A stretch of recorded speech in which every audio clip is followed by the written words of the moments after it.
से। पहटना सयलै छोटका भैया गे मैयो राखी मंगवा दे।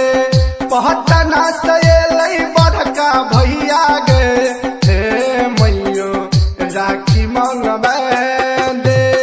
राखी मंगवा दे मैयो पेड़ा मंगवा दे। राखी मंगवा दे मैयो पेड़ा मंगवा दे। राखी के थाली तू सजा दे गे मैयो राखी मंगवा दे। पटना सयलै छोटका भैया गे मैयो राखी मंगवा दे।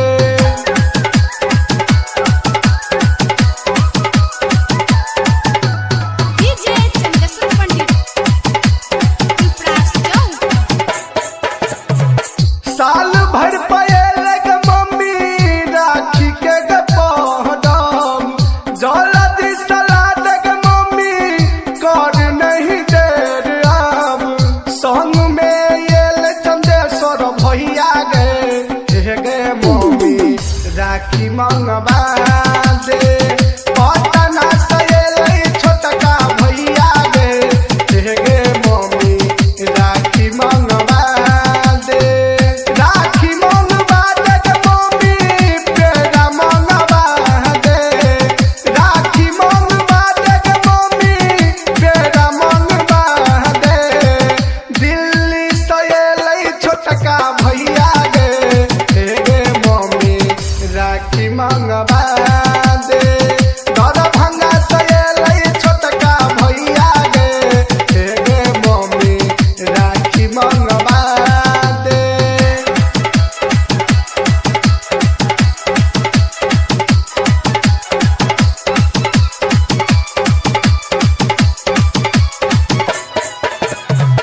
राखी बन्हाबै भैया खयल गे। दीप अगरबत्ती के मम्मी दीही नमेश गे। भैया देते नभका 2000 गे मम्मी राखी मंगवा दे। सुपौल सयलै छोटका भैया गे मम्मी राखी मंगवा दे। राखी मंगवा दे गे मम्मी राखी मंगवा दे। राखी मंगवा दे गे मम्मी पेड़ा मंगवा दे। दिल्ली सयलै छोटका भैया गे मैयो राखी मंगवा दे।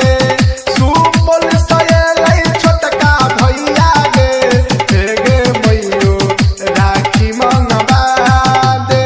अभी आप सुन रहे हैं जय माता दी रिकॉर्डिंग स्टूडियो फुलपरास चौक से।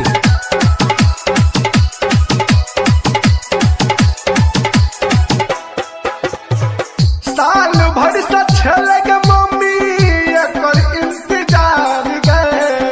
सोचल सपनमा गे मम्मी भ जेतै बेकार गे।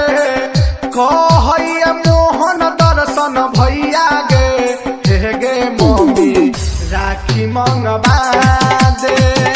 पटना सयलै छोटका भैया गे मम्मी राखी मंगवा दे। राखी मंगवा दे गे मम्मी राखी मंगवा दे। राखी मंगवा दे गे मम्मी राखी मंगवा दे। पटना सयलै छोटका भैया गे मम्मी राखी मंगवा दे। सुपौल सयलै छोटका भैया गे मम्मी राखी मंगवा दे। डीजे चंद्रशेखर पंडित चौक 91 13 90 67 65।